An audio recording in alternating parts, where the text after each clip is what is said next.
अर्जुन महाराज पांडु एवं रानी कुंती के तीसरे पुत्र थे। ये महाभारत के मुख्य पात्र में से एक व द्रोणाचार्य के शिष्य थे। इनकी माता कुंती का एक नाम पृथा था, जिस कारण अर्जुन पार्थ भी कहलाए।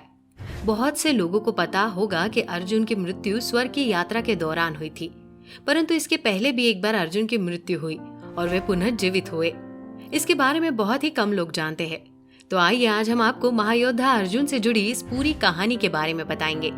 लेकिन आगे बढ़ने से पहले यदि आप हमारे चैनल पर नए हैं तो चैनल को सब्सक्राइब अवश्य करें और नीचे दिए गए बेल आइकन को दबाना न भूलें, ताकि हमारे नए अपडेट्स आपको मिलते रहे। महाभारत युद्ध के समाप्त होने के उपरांत एक दिन महर्षि वेद व्यास जी और श्री कृष्ण के कहने पर पांडवों ने अश्वमेध यज्ञ करने का विचार बनाया।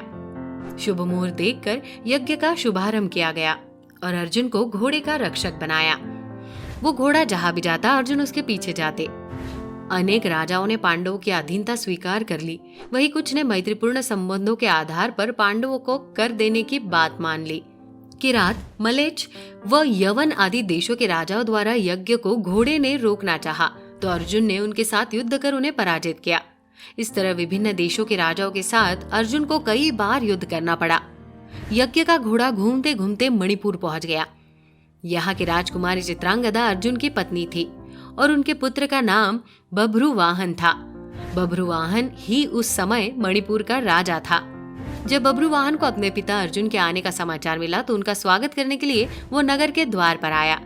अपने पुत्र बभ्रुवाहन को देखकर अर्जुन ने कहा कि मैं इस समय यज्ञ के घोड़े की रक्षा कर रहा हूँ, तुम्हारे राज्य में आया हूँ, इसलिए तुम मुझसे युद्ध करो। जिस समय अर्जुन बभ्रुवाहन से ये बात कह रहा था, उसी समय नाग कन्या उलूपी भी वहां आ गई। उलूपी भी अर्जुन की पत्नी थी। उलूपी ने भी बभ्रबाहु को अर्जुन के साथ युद्ध करने के लिए उकसाया। अपने पिता अर्जुन व सौतेली माता उलूपी के कहने पर बभ्रुवाहन युद्ध के लिए तैयार हो गए। अर्जुन और बभ्रुवाहन में बहुत भयंकर युद्ध हुआ। अपने पुत्र का पराक्रम देखकर अर्जुन बहुत प्रसन्न हुए। बभ्रुवाहन उस समय युवक ही था।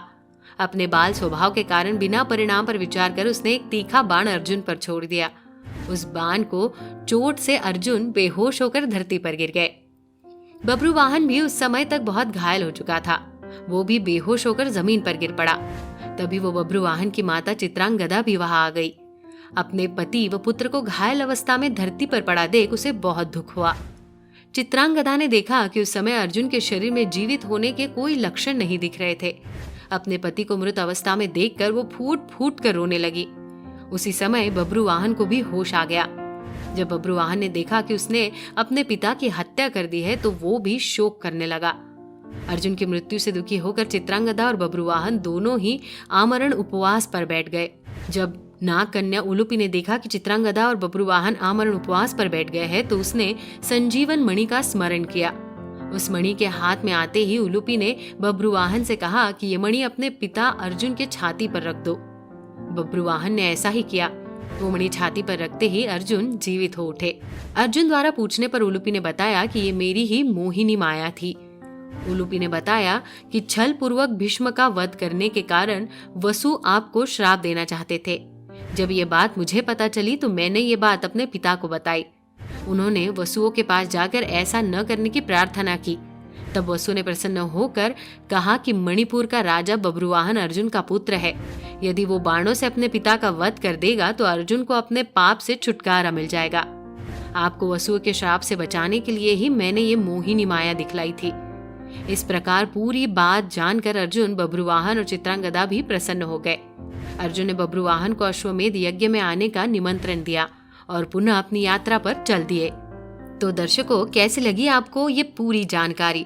हमें कमेंट सेक्शन में जरूर बताइएगा। साथ ही यदि आपको ये वीडियो पसंद आई हो तो वीडियो को लाइक कर चैनल को सब्सक्राइब जरूर कर दे और वीडियो में अंत तक बने रहने के लिए आपका धन्यवाद।